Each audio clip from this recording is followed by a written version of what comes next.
आज सकाळपासून कोमल आणि विनीत त्यांचे सामान पॅक करत होते. विनीत म्हणाला, कोमल, सर्व सामान व्यवस्थित घे, काहीही मागे राहायला नको. घरातील इतर म्हणजे त्याचे आई बाबा, मोठा भाऊ अमोल आणि वहिनी साक्षी हे आपापल्या खोलीत होते. घरात एक वेगळीच शांतता पसरली होती. सगळ्यांना सगळं समजत होतं, पण कोणी काही बोलत नव्हतं. आज कोमल आणि विनीत घर सोडून वेगळे राहायला जाणार होते. काही वेळाने कोमल किचनमध्ये आली आणि ती तिच्या लग्नात मिळालेले सामान बाजूला काढत होती. भांड्यावरचे नाव वाचत होती. तेवढ्यात तिच्या सासूबाई किचनमध्ये आल्या आणि कमरेवर हात ठेवून कोमल जवळ येऊन उभ्या राहिल्या. त्यांना पाहायचे होते की कोमल जास्तीची भांडी तर घेत नाही ना. त्या म्हणाल्या, तुझ्या बापाने काय ट्रक भरून भांडी दिली होती? समोरच्या रॅकवरच तर आहेत की तुझी भांडी. एक एक भांडे घेऊन त्याच्यावरची नावे वाचत बसू नको. कोमल काहीही बोलली नाही. तिने पटापट तिची होती तेवढी भांडी पोत्यात भरली. घरात एकदम शांतता होती. कोणीही एकमेकांशी बोलत नव्हते. सर्व सामान आता भरून झाले. बाहेर टेम्पो आला. कोमल आणि विनीत दोघे सासू सासऱ्यांच्या पाया पडायला आले. तेव्हा त्यांनी तोंड फिरवले. विनीत म्हणाला, आई बाबा येतो आम्ही. तेव्हा सासूबाई म्हणाल्या, भांडकुदळ आहे तुझी बायको, काही येत नाही तिला. इथे तर काही सांभाळले नाही, तिकडे तरी एकांबरोबर नीट राहा. विनीत काहीतरी बोलणार तेवढ्यात कोमलने त्याला काही बोलू नकोस असे सांगितले. त्यानंतर ते दोघी साक्षी आणि अमोल यांना भेटायला गेले. कोमल म्हणाली, साक्षीताई येतो आम्ही. तेव्हा ती ठीक आहे म्हणाली. अमोल म्हणाला, दोघेही नीट राहा, काही लागले तर सांगा. तेवढ्या साक्षीची छोटी मुलगी दुर्वा कोमलकडे धावत आली आणि कोमलला म्हणाली, काकू तू कुठे चाललीस? मी पण येते तुझ्यासोबत. दुर्वा कोमलच्या मागे लागली, रडायला लागली. तिला पाहून कोमलच्याही डोळ्यात पाणी आले. तिला दुर्वाचा लळा लागला होता. ती खूप रडायला लागली. त्यामुळे कोमल म्हणाली, साक्षीताई, मी हिला नेऊ का थोडा वेळ? संध्याकाळी पोहोचून देईन घरी. साक्षी म्हणाली, नको ग बाई, कोमल यापुढे असे काही करू नकोस. तिला इथे माझ्याजवळ राहायची सवय राहू दे. माझ्या नजरेआड नको राहिला ती माझी मुलगी. आता माझा विश्वास नाही कोणावर. जावेचे असे बोलणे ऐकून रडत असलेल्या दुर्वाला सोडून कोमल पटकन तिच्या खोलीत गेली. ती खूप रडवेली झाली होती. विनीत म्हणाला, मी म्हणालो होतो ना, विचारून लगेच निघायचे. मग कशाला त्या वहिनीला तरी विचारलेस की मी दुर्वाला घेऊन जाऊ का म्हणून? कोमल विनीतकडे रडवेल्या डोळ्यांनी पाहत होती. घरचे पण ना वाटेल तसे बोलतात. कोमलला कसे काही समजत नाही. त्यांनी तिला फार भानकुदळ, खराब मुलगी करून टाकलं. पण खरं तर तिच्या एवढं साधं चांगलं कोणीच नाही. जरा तिच्या मनाचा तरी विचार करायचा ना. असो, तसेही या लोकांकडून काय अपेक्षा करणार? विनीत कोमलला म्हणाला, बरं झालं आपण इथून जात आहोत. रोजच्या भांडणात काही प्रगती नाही. कोणीही राहू शकत नाही अशा वातावरणात. विनीत कोमलकडे पाहत होता. तो म्हणाला, ठीक आहेस ना कोमल? हो, मी ठीक आहे. असे बोलून कोमलने एकदा खोलीत सगळीकडे नजर टाकली आणि म्हणाली, निघूया का? हो, असे विनीत म्हणाला आणि ते दोघेही घराबाहेर आले. त्या चौघांपैकी कोणीही त्यांना सोडायला बाहेरपर्यंत आले नाही. काही वेळाने दोघे नवीन घरी आले. आता कोमलचा धीर सुटला आणि ती रडायला लागली. विनीतलाही कसं तरी वाटत होतं. तो शांत तिच्या जवळ बसला होता. कोमल म्हणाली, आपल्या सोबतच असे का झाले विनीत? का नाही मिळालं आपल्याला घरच्यांचं प्रेम आणि माया? यावर विनीत म्हणाला, जाऊ दे, तू विचार करू नकोस. आता आपण दोघांनी यापुढे त्या लोकांविषयी काही बोलायचे नाही. कोमल, शांत हो. तब्येत सांभाळ तुझी. कोमल काहीही बोलली नाही. त्यानंतर दोघांनी मिळून झाडून झटकून सर्व सामान व्यवस्थित लावले आणि काही वेळाने विनीतने बाहेरून जेवण ऑर्डर केले. दोघांनी मिळून जेवण केलं. नेहमीप्रमाणे दोघेही शांत होते. तसा त्यांचा काही प्रॉब्लेम नव्हता. दोघेही एकमेकांना समजून घ्यायचे. विनीत प्रेमळ होता, तर कोमल शांत स्वभावाची तसेच कामसोयी होती. घरच्यांनी अति केलं. ऊस गोड लागला म्हणून मुळासकट खाल्ला आणि अति केले तिथे माती होतेच. साधारण 8 महिन्यापूर्वी व्यवस्थित ठरवून कोमल आणि विनीतचे लग्न झाले होते. शिकलेली, शांत, छान अशी सुंदर सून घरात आली. कोमलला एकत्र कुटुंबाची खूप हौस होती. तिला बहीण नसल्यामुळे आपल्या मोठ्या जावयामध्ये ती तिची बहीण बघत होती. सासरी आल्याबरोबर कोमलने लगेच घर कामाला सुरुवात केली. सगळंच कसं येतं हिला. काही दोष नाहीये, अभ्यासात तर हुशार होतीच, पण स्वयंपाकातही तिची फजिती होत नाही. जे सांगितले ते फटाफट करते. ती कामे करत असताना सासूबाई आणि तिची जाऊ साक्षी तिला बघत असायच्या. ती एकटी सर्व कामे करते म्हणल्यावर त्या दोघींनीही तेव्हापासून कामातून अंग काढून घेतले. अगदी साक्षी सुद्धा तशीच वागत होती. कोणी काही सांगितलं की कोमल हे कर ते कर सुरू होतं. खरं तर साक्षीने कामं वाटून घ्यायला हवे होते ना. घरातली मोठी सून म्हणून तिने थोडी तरी कोमलला मदत करायची होती, पण नाही. सासूबाईच्या भावाची मुलगी असल्यामुळे त्या पण कानाडोळा करत होत्या. दिवसभर कोमल कामात असायची. तिला जसं काही घर कामालाच आणले आहे असे घरचे वागत होते, तरी ती काहीच म्हणायची नाही. घरात माणसे जास्त होती त्यामुळे तिची खूप धावपळ व्हायची. आणि या आधी शिक्षण आणि नंतर नोकरी, कामाची सवयही नव्हती तिला. तर मग घरातल्या लोकांचं काम नव्हतं का तिला सपोर्ट करण्याचे? ते सगळेजण तिच्यावर सोडून देत होते. एके दिवशी सासूबाईच्या माहेरचे खूप पाहुणे आले. साधारण 8-10 जण होते आणि घरातले 6 जण. त्यामुळे जास्त स्वयंपाक करायचा होता.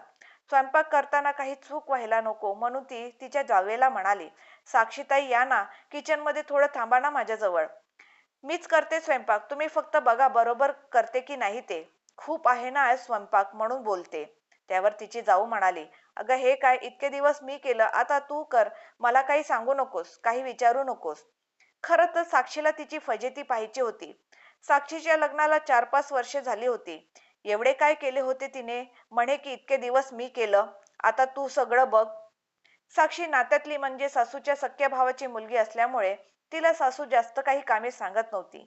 ती सासरी एकदम बिनधास्त होती. असो, शेवटी कोमलने तेवढ्या माणसाचे जेवण बनवले. साक्षी फक्त आयते बनवलेले जेवण वाढायला बसली. जेवणानंतरची भांडी कोमलने घासली, संपूर्ण किचन आवरून घेतले. पण आता दिवसभर कामे करून रात्री कोमलला ताप भरला. ती खूप थकली होती, विव्हाळत होती.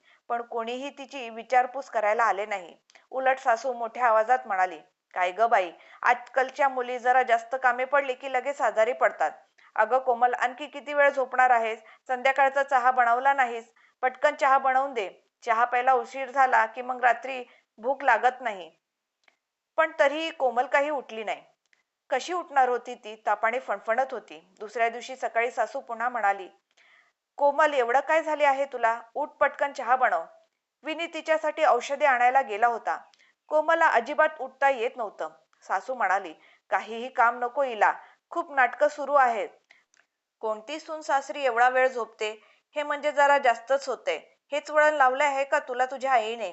असे सासूबाई बडबड करत होत्या. तेवढ्यात विनीत आला आणि आईचे बोलणे ऐकले. तो म्हणाला, आई नेहमी तर कोमल न सांगता तिची सगळी कामे करते. काल तुमच्या दोघींच्या माहेरची माणसे आले होती, तरी कोमलला तुम्ही काहीच मदत केली नाही. निवांतपणे तुम्ही गप्पा मारत बसला होता.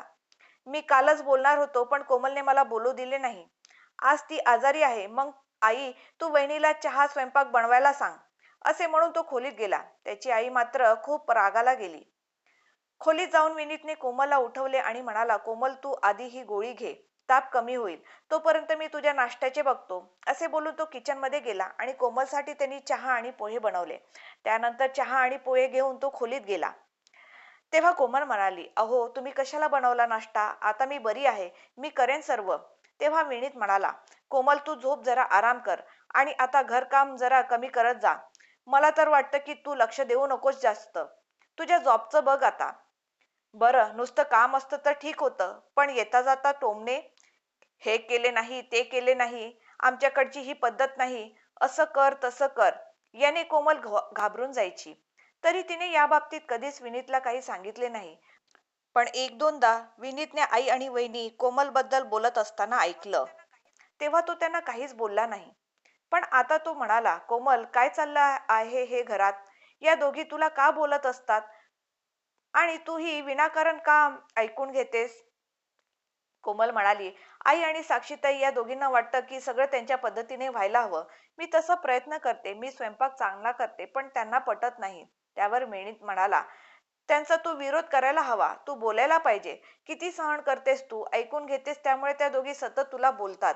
खरं तर ज्याने त्याने ज्याची त्याची कामे करायला पाहिजे. त्या दोघी सर्व कामे तुला एकटीला देतात. आई बाबांचे जाऊ दे, पण वहिनीने तरी दादाची, स्वतःची आणि तिच्या मुलीचे कपडे धुवायला हवेत की नाही? बरं, कपड्यांचे तर जाऊ देत, भांड्याचेही तसेच. आयते बनवलेले जेवण जेवतात आणि उठून जातात. तू सगळी जेवलेली भांडे गोळा करून घासत बसते. त्यांनाही जर कामे करायला आवडत नाही तर मग घरकाम करायला एखादी कामवाली ठेवायला काय हरकत आहे? आपल्या लग्नाच्या आधी घरात प्रत्येक कामासाठी कामवाली बाई होती. माझे लग्न काय झाले आणि आईने तिला कामावरून काढून टाकले आणि आई आता तुला एकटीलाच कामे सांगते. हे बघ, ते काही नाही. आता तू पण स्वतः नोकरी शोधायला सुरुवात कर. तुझे एवढे शिक्षण वाया जाऊ देऊ नकोस. असे बोलून विनी तिला समजावत होता. आधीची नोकरी कोमलने या घरापासून लांब पडते म्हणून सोडली होती. आता कोमल नोकरी शोधत होती. काम झाल्यानंतर बराच वेळ ती लॅपटॉप, मोबाईल घेऊन बसत होती आणि हेच तिच्या घरच्यांना खटकलं. सारखा मोबाईल हातात असतो, कोणाशी बोलते काय माहीत. कोमल जेव्हा कामात असायची तेव्हा कोणीच तिच्याकडे लक्ष देत नव्हते आणि थोडा वेळ तिने फोन हातात काय घेतला, सगळे लगेच बोलायला लागले. त्यामुळे आता ती ह्या गोष्टीला घाबरून होती. एके दिवशी तिला एका ठिकाणी इंटरव्ह्यूचा कॉल आला, पण घरातले सगळे काम करून तिला निघावे लागणार म्हणून आज कोमल घाईत होती. तिची खूप धावपळ झाली, त्यामुळे एक दोन कामे करायला जमलं नाही. ती इंटरव्ह्यूला गेली आणि तिथे सिलेक्ट देखील झाली.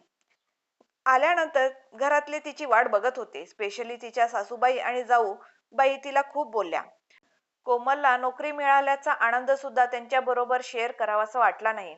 संध्याकाळी विनीत घरी आल्यानंतर तिने सगळे सांगितले. तो खूप खुश झाला. तो म्हणाला, खरंच तू खूप हुशार आहेस कोमल. मला खात्री होती तुला जॉब नक्की मिळेल. दोघे जेवायला बाहेर आले तेव्हा सासूने विनीतला खोलीत बोलवलं. त्या म्हणाल्या, विनया, तुला पटतं का हे तुझ्या बायकोचं असं वागणं? ती आज सगळं काम टाकून बाहेर निघून गेली होती. यावर विनीत म्हणाला, आई, आज तिचा इंटरव्ह्यू होता आणि तिला जॉबही मिळाला आहे. पटकन सासूबाई म्हणाल्या, हे कसं शक्य आहे? मग घरकाम कोण करणार? विनीत म्हणाला, हा काय प्रश्न झाला? अगं, नोकरी महत्वाची की घरकाम? यावर सासूबाई म्हणाल्या, घरचं सगळं आवरून जावं लागेल तिला. यावर विनीत चिडला आणि म्हणाला, तुम्ही दोघी काय करणार आहात मग दिवसभर? नुसतं बसायचं. माझी बायको काम करत राहते. ते काही नाही. नसेल होत तर मदतीला घ्या कोणाला तरी. सगळी अपेक्षा माझ्या बायकोकडून करू नका. लगेच सासूबाई म्हणाला, तू सगळंच तिच्या बाजूने बोलतो आहेस. विनीत म्हणाला, साधी आहे कोमल, नाही बोलता येत तिला म्हणून मला बोलावं लागतं. मला दिसते ना तुम्ही दोघी किती त्रास देता ते. एवढे बोलून विनीत तिथून निघून गेला आणि खोलीत येऊन कोमलला म्हणाला, आता खूप अति होत आहे कोमल. आपण यावर स्टँड घ्यायला पाहिजे. कोमल म्हणाली, काय करत आहात तुम्ही? नका भांडू तुम्ही. मी बोलते ना त्यांच्याशी सावकाश. विनीत म्हणाला, मी तुझं बोलणं बघितलं आहे. एवढ्या 6 महिन्यात तू काही बोलली नाहीस, फक्त सहन करत आहेस. सासूबाई चिडल्या, सोबत जाऊही चिडली आणि म्हणाल्या की ही कोमल घरात फूट पाडत आहे, एकाचे दोन करून सांगत आहे. यावर विनीत म्हणाला, नाही, मला दिसत नाही का घरात काय चाललं आहे ते? आई आणि वहिनी, तुम्ही दोघी अति गैरफायदा घेत आहात कोमलचा. ती करते तर तिला सगळं काम देत आहात. जरा माणुसकीने वागा. यावर साक्षी म्हणाली, आता तुमची बायको काम करते तर दिसते. ती येण्याआधी इतके दिवस वहिनी काम करत होती ते बरं दिसलं नव्हतं. तेव्हा विनीत म्हणाला, वहिनी, मी तुम्हाला म्हणत होतो की नका करत जाऊ दिवसभर काम. जरा काहीतरी दुसरा छंद जोपासा. नोकरीचं बघा. सांगा बरं, मी तुम्हाला बोललो होतो की नाही ते? हो, बोला होतात भाऊजी. मग वहिनी, मला सांगा, तरी सुद्धा तुम्ही असं का वागलात? तुम्हाला स्वतःला अनुभव असताना सुद्धा तुम्ही दुसऱ्याला त्रास दिला. का केलं असं तुम्ही? तुम्ही सपोर्ट करायला हवा होता ना कोमलला. यावर साक्षी काहीही बोलली नाही. विनीत पुढे म्हणाला, हे मला चालणार नाही. यापुढे घरात माझी बायको एकटी काम करणार नाही. सासूबाई म्हणाल्या, नसेल करायचं तर ठीक आहे, तुम्ही तुमची दुसरीकडे सोय करा. इथे आयते राहता येणार नाही. विनीत म्हणाला, ठीक आहे, आम्ही आमची सोय करू. मग विनीतने घर पाहायला सुरुवात केली. त्यांना त्याच एरियामध्ये थोडेसे लांब छान घर मिळाले. 1 तारखेपासून कोमललाही ऑफिस जॉईन व्हायचं होतं. तिने आधी वेगळे राहायला विरोध केला.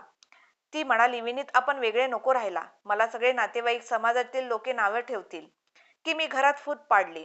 पण विनीतला विशेष फरक पडला नाही. तो म्हणाला, आपण इथून जाणार आहोत आणि ते ठरले आहे. हे तुझ्या चांगल्यासाठीच आहे. कोमल, यापुढे मला कुठल्याच गोष्टीत वाद नको आहे. आता कोमल शांत बसली. नवीन घरामध्ये कोमल विनीतला खूप छान वाटत होतं. दोघांचे काम लगेच होऊन जायचं. ती पुढच्या स्पर्धा परीक्षाची सुद्धा तयारी करत होती. मनही प्रसन्न राहायचे दिवसभर.